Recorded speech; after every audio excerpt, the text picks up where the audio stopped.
Bonjour à tous, bienvenue dans ce nouveau crash test. Je suis très heureux de vous retrouver. Aujourd'hui, je vais essayer une recette qui tourne pas mal en ce moment sur la plateforme TikTok. Il s'agit d'un café fouetté. Je ne le savais pas, mais apparemment, à partir de café moulu, on peut arriver à ce résultat. J'ai donc envie de voir si c'est simple à faire et surtout si c'est bon. Je vous propose que l'on commence sans plus tarder.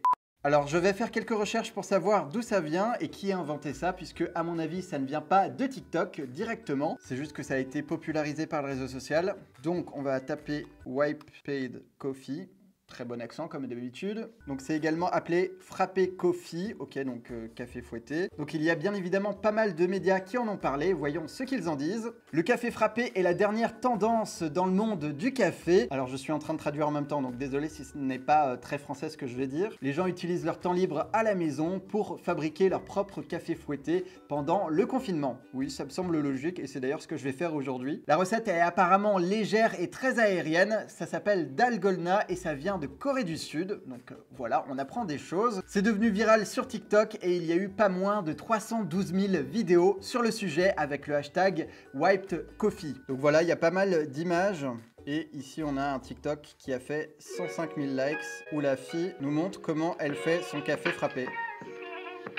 Bon, ça a l'air plutôt satisfaisant. On va voir s'il y a d'autres images sur Google. Donc vous voyez, ça se présente généralement sous cette forme. C'est composé uniquement de 3 ingrédients, du café moulu, de l'eau et du sucre. Et apparemment avec ça, on peut arriver à ce résultat. Au moins, vous pourrez la reproduire sans trop de difficultés chez vous. Voilà, en cette période un peu compliquée. Après, c'est vrai qu'il ne faut pas trop s'emballer, c'est-à-dire que parfois les recettes qui ont l'air vraiment simples sont compliquées sur le plan technique, c'est-à-dire qu'il faut donner beaucoup d'énergie, que ça prend du temps. Donc on va voir, pour l'instant je suis assez mitigé.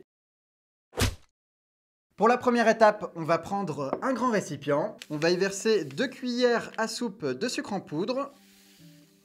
Donc on va essayer d'être assez précis dans les mesures. 1 et 2. Donc ça marche aussi avec du sucre de canne, du sucre roux, etc. Ça n'a pas vraiment d'importance du moment qu'il soit en poudre. Oula, il y a quelque chose qui vient de tomber, je ne suis pas rassuré, je vais aller voir. Alors, qu'est-ce que c'est? Tout a l'air normal, c'est bizarre. Il n'y a absolument rien par terre, je ne sais pas ce qui se passe. Il y a des fantômes, il y a des esprits, qu'est-ce qui se passe? Ils veulent pas que je fasse du café fouetté? Bon, bah écoutez, fausse alerte, hein. On va continuer la recette. Ensuite, il nous faut du café instantané, en poudre, voilà. Il ne faut pas de grains. Alors, je n'achète jamais ça d'habitude, donc je ne sais pas trop comment ça marche. Ah! Ok, regardez, on dirait vraiment une brique là, pour le coup c'est dur. C'est bizarre parce que à l'intérieur c'est vraiment de la poudre, c'était ultra bien compacté. Donc on va essayer d'en mettre la quantité nécessaire. Donc une, je vais en prendre une deuxième. En tout cas, ça sent bon, ça sent fort. Maintenant, je ne sais pas comment je vais refermer ce paquet. Oh!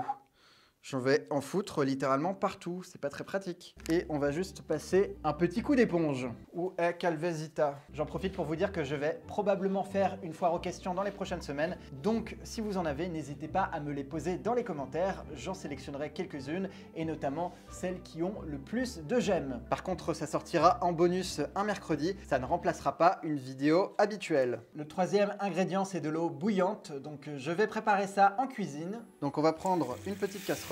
J'y mets un peu d'eau. De toute manière, on n'a pas besoin de beaucoup de quantité.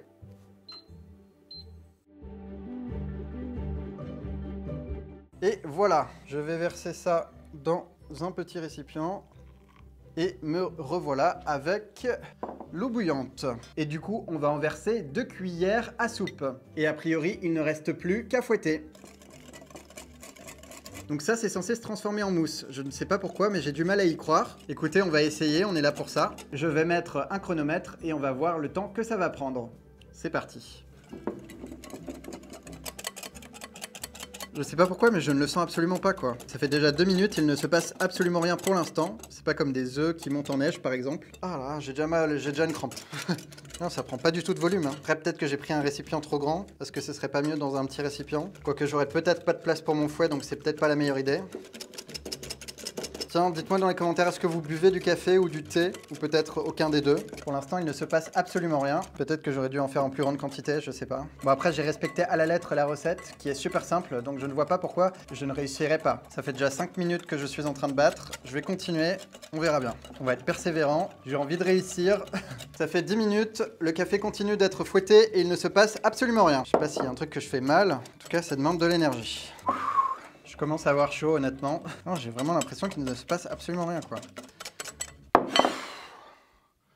Ça fait 20 minutes que je fouette mon café et il ne s'est absolument rien passé. Ça n'a pas changé de texture ou d'apparence. Donc je commence un peu à désespérer. Du coup, je vais regarder tout ça et je vous retrouve d'ici quelques instants.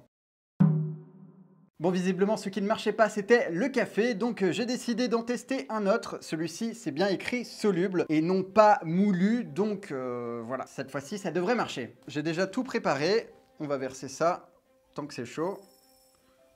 Le sucre et l'eau. Ah oui, bah tout de suite, ça fait une différence. Vraiment, je ne sais pas ce qui m'est passé par la tête tout à l'heure pour me tromper à ce point. Et c'est parti, on bat. Et comme vous pouvez le constater, j'ai mis encore plus de quantité pour que ce soit plus simple à préparer. Ouais, ça a l'air de marcher. Waouh, je suis trop content. C'est super.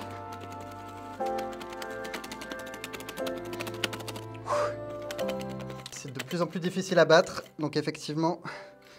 On y arrive. Ah ouais, ça commence à être vraiment pas mal là. Allez, on lâche pas. Waouh.